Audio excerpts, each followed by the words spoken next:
반갑습니다. 2월 15일 토요일 큐티 스케치 시간입니다. 오늘 본문은 요한복음 12장 37절부터 50절까지의 말씀입니다. 오늘 본문은 이렇게 시작합니다.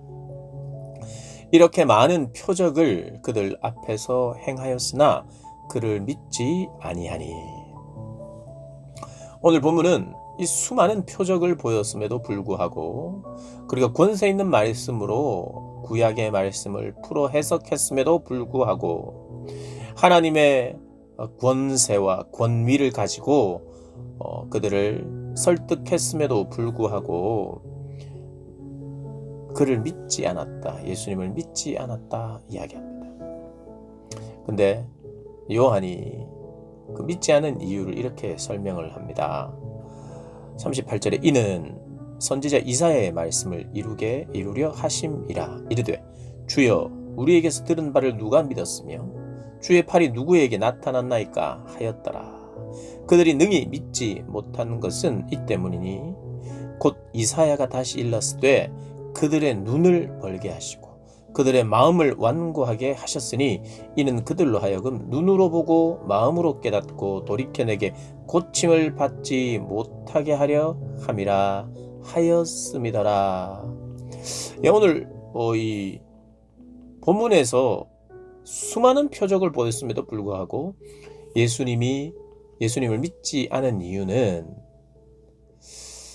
그들이 믿을 수 없기 때문이다 이렇게 이야기합니다. 믿을 수 없도록 그들의 눈을 멀게 하고 마음을 완고하게 하셨다. 그러니까 우리가 좀 오해하지 말고 잘 들어야 되는데, 예수님을 믿지 못한 이유는 그들의 눈이 멀어져 있고 그들의 마음을 완고하게 하나님께서 하셨다는 거예요.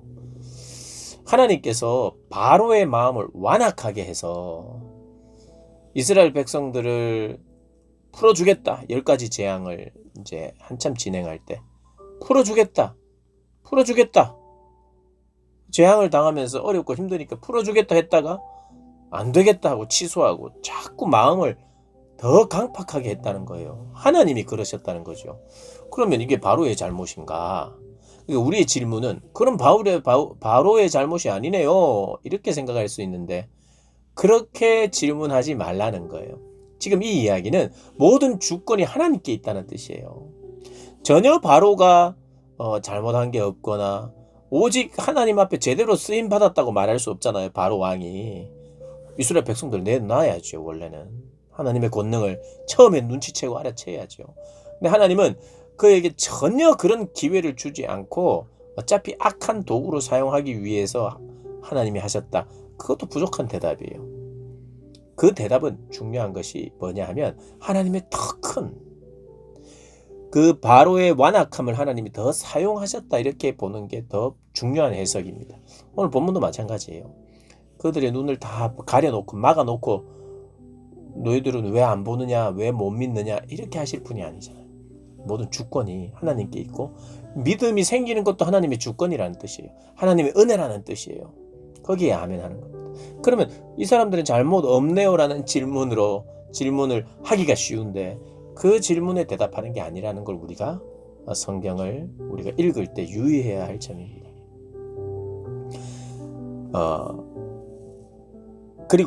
그래서 이것은 왜 믿지 않았느냐? 대답은 그들은 믿을 수 없었기 때문에, 눈이 가려져 있고 마음이 닫혀 있기 때문에.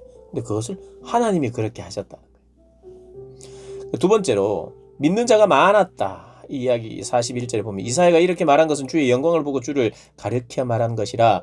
그러나 관리 중에도 그를 믿는 자가 많되 바리새인들 때문에 드러나게 말하지 못하니 이는 출교를 당할까 두려워함이라. 관리들 중에 나사로가 살아난 것을 보고 예수님의 기적을 보고 믿지 않을 수가 없었던 사람들이 있는 거예요. 관리들 중에도 특별히 그들에게는 예수님을 부인할 수 없었다는 거예요. 그래서 믿었다는 거예요. 믿은 자가 많았대요. 그래서 그들끼리는 내가 믿어야 될 것 같아 하면서 우리가 예수를 믿어야 돼 이런 이야기들을 많이 했다는 거예요. 그런데 바리새인들 때문에 드러나게 말하지 못했는데 이는 출교를 당할 것이기 때문에. 지금 날 때부터 맹인이었던 사람이 눈을 뜨고는 안식일을 어겼다고 출교를 당했어요. 예수님을 인정하는 바람에 출교를 당했어요. 예수님을 믿고 예수님 인정하면 출교를 당하니까 관리들이 자기네들끼리는 그런 이야기 했는지 모르겠지만 결정적으로 공적으로 그들이 고백하지 않았다는 거예요. 나는 예수님을 믿습니다라는 고백을 숨겼다는 거예요. 출교를 당할까 두려워함이라 그들은 사람의 영광을 하나님의 영광보다 더 사랑하였더라. 그러니까 이 사람들에게도 이게 믿음이 있었다고 말하지 않는 거예요. 난 정말 믿어지는데 바리새인 때문에 내가 믿는다고 말하지는 못하겠어. 이게 믿음이 없는 거라는 거예요. 이것은 그들의 관리로서 관리 자리를 자기가 그대로 유지하고 싶다는 거예요. 예수님을 보았는데도 불구하고 예수님이 하시는 일을 보았고 그걸 믿을 수밖에 없는데도 불구하고 사람의 영광을 더 하나님의 영광보다 더 사랑했기 때문에 이들에게는 믿음이 없었다는 겁니다. 앞서는 믿을 수 없었다는 걸 이야기하고 이들은 하나님의 영광보다 사람의 영광을 더 사랑했기 때문에 이들에게는 참된 믿음이 없었다고 이야기하는 거예요. 오늘 본문은 믿을 수 없음에 대한 믿을 수 없는 사람에 대한 이야기와 참된 믿음이 없는 자, 그게 바로 사람의 영광을 구하는 자라는 거예요. 사람의 영광을 구하면서 예수를 믿는다?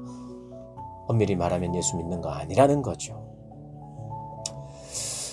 그러면서 예수께서 외쳐 이르시되 예수님이 외치십니다. 큰 소리로 외치셨어요. 나를 믿는 자는 나를 믿는 것이 아니요 나를 보내신 이를 믿는 것이며 나를 보는 자는 나를 보내신 이를 보는 것이니라. 나는 빛으로 세상에 왔나니 무릇 나를 믿는 자로 어둠에 거하지 않게 하려 함이로라. 사람이 내 말을 듣고 지키지 아니할지라도 내가 그를 심판하지 아니하노라. 내가 온 것은 세상을 심판하려 함이 아니요 세상을 구원하려 함이로다. 나를 저버리고 내 말을 받지 아니하는 자를 심판할 이가 있으니 곧 내가 한 그 말이 마지막 날에 그를 심판하리라. 내가 내 자유로 말한 것이 아니요 나를 보내신 아버지께서 내가 말할 것과 이를 것을 친히 명령하여 주셨으니 나는 그의 명령이 영생인 줄 아노라. 그러므로 내가 이르는 것은 내 아버지께서 내게 말씀하신 그대로니라 하시니라. 지금 예수님께서 아버지로부터 보냄을 받았고 아버지의 말씀을 내가 전하고 있는 것이기 때문에 나를 믿는 자는 나를 믿는 것이 아니라 아버지를 믿는다는 의미입니다. 그러니까 예수님을 안 믿어야 되거나 예수님은 안 믿지만 하나님 믿습니다 이런 말이 아니라 나를 믿는 것은 사실은 나를 보내신 이를 믿는 것이다 라는 이야기예요. 예수님이 나를 믿으라 라고 말하는 것은 자의적으로 자기가 하고 싶은 말, 자기 생각, 자기 철학, 자기의 신앙 어떤 것을 말한 것이 아니라 아버지께서 주신 것을 내가 말했으니 나를 믿는 것은 곧 아버지를 믿는 것이다 라는 거예요. 나를 보는 자는 곧 나를 통해서 아버지를 보는 것이라고 말하는 거예요. 예수님께서 강조하기 위해서 자꾸 네가 무슨 아버지하고 동등하냐, 뭐가 아버지가 너를 보냈느냐, 네가 지금 전하는 것이 진짜 맞느냐라고 자꾸 의심하는 그들에게 내가 내 자유로 말한 것은 없다. 다 아버지로부터 온 것이다 라고 말하고 있는 거죠. 그러니 나를 보낸 자를 믿는 것이, 나를 믿는 자는 나를 믿는 것이 아니라 나를 보낸 자를 믿는 것이다. 그러니까 나를 볼 때에, 나를 믿을 때에 나를 보내신 이를 함께 보는 것입니다. 그러니까 예수님을 볼 때 하나님이 보내신 분, 하나님이 보내신 자, 하나님이 보내셨다는 것은 철저히 하나님의 말씀, 하나님의 것을 전하는 것, 그것이 바로 예수님이셨다는 것입니다. 그리고 그래서 나를 믿으라는 거예요. 내가 전한 모든 것을 믿으라는 거예요.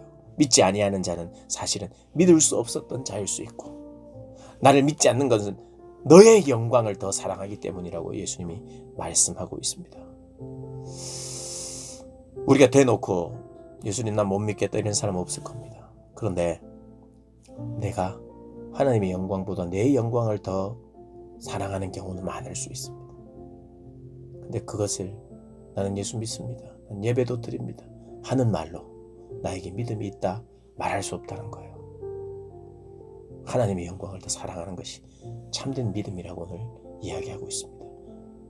저와 여러분의 자리는 어디에 있는지 한번 돌아보면서 하나님의 영광을 더 사랑하기를 간절히 바라는 우리 모든 분들 되시길 주님의 이름으로 축복합니다.